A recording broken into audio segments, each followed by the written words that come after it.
Today's youth lives in a world of instant gratification. A button pushed, a job done. A text message sent, communication achieved. Facebook switched on, status updated. In a hyper-connected world where news and views travel fast.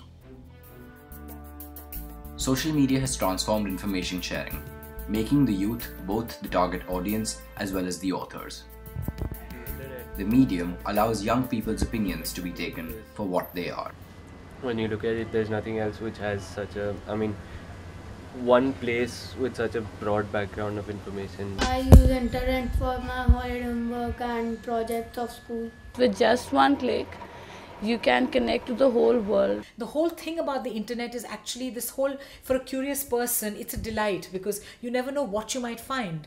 So not knowing what you don't know, what you may hit, was actually the mystique, the wonder and the lovely journey that the web was. Different sections of society use social media as a means of expression. It allows us to freely express ourselves without fear of discrimination.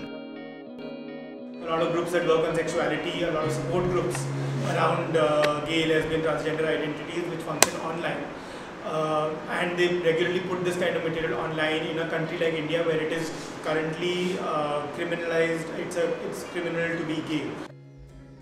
Social media has been responsible for spreading awareness, not just about passing trends, but also about global issues that are causes for grave concern. It has effectively channeled public energy, creating an impact around the world.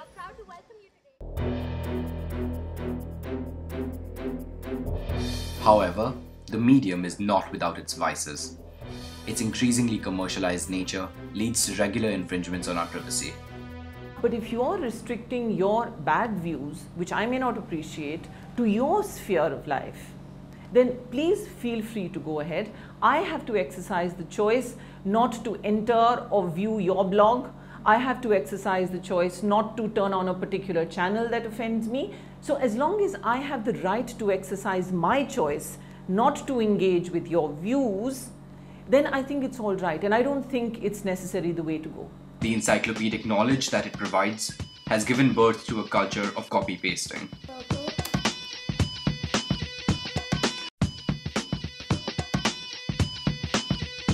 जितना internet का जितना ज़्यादा फ़ायदा है उतना ही ज़्यादा नुकसान भी है वो इन बच्चों के लिए क्योंकि इंटरनेट में क्लिक करते ही कुछ भी आ जा सकता है.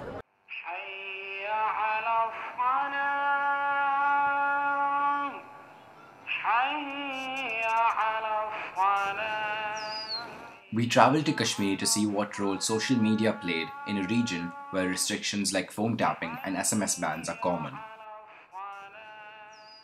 Often the large amount of falsified and unverified information present on these sites is responsible for adverse consequences. How does the medium impact the youth of a conflict zone? This is the social media like Facebook is the only way we can contact with our friends, we can remain connected with them. So it will be quite difficult for the people everywhere, but for the Kashmir because the service is also, SMS service is also banned. So it will be very difficult for the people here not to remain in contact with their friends and all. What local people did, they updated status of day-to-day lives like curfews and the problems on Facebook. So Facebook was a kind of a forum that give voice to them. Twitter is an amazing medium of getting out a message to a large number of people in an incredibly short space of time. So it is possible to use it productively as well and to get the correct information out. So I don't think you could pigeonhole social media in conflict zones as either good or bad. It really depends on who is behind it and how they're choosing to use it. Kapil Sibal declared that user content on social networking sites would be regulated, sparking outrage in the virtual world. But is his outlook really that outrageous, given the vast influences that are present in the virtual spectrum?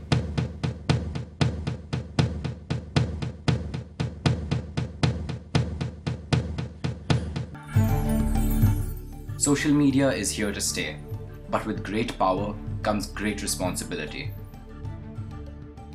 The youth has to utilize this medium in a responsible manner, else its regulation becomes a necessity.